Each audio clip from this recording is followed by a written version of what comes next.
Hey guys! Welcome to my channel, Ilocano ka kung alam mo ang ulam na ito. Ito ang isa sa paborito kong ulam, ang paksiw na saluyot. Ito, hinugasan na natin ang saluyot. Pagkatapos nun, nag-prepare tayo ng luya. Pinitpit natin ang luya, bawang, sibuyas, paminta.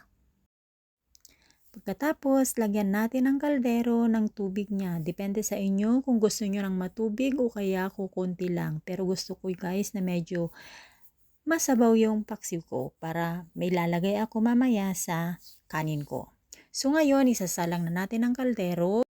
Then nilagay na natin lahat ng ingredients niya, yung sibuyas, luya, bawang. Lagyan din natin guys ng paminta. And then, takpan natin siya hanggang sa ito ay kumulo.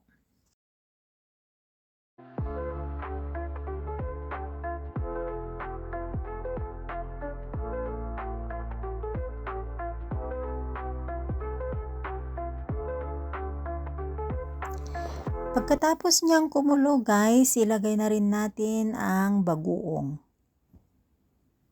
Tansyahin nyo na lang kung gusto nyo ng maalat o kaya hindi. Tapos, to be honest guys, nilalagyan ko rin siya ng konting betchin, paminta.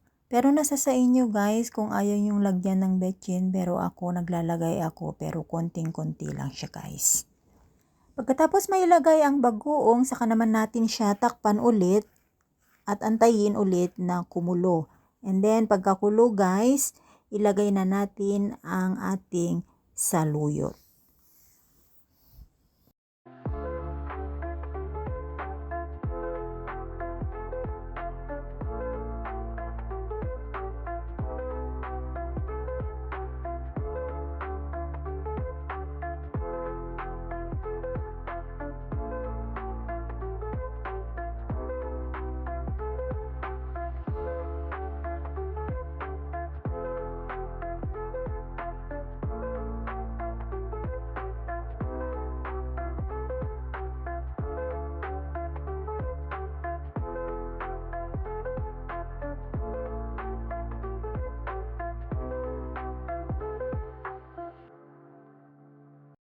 Pagkatapos, takpan ulit natin siya guys hanggang sa maluto ng konti ang saluyot.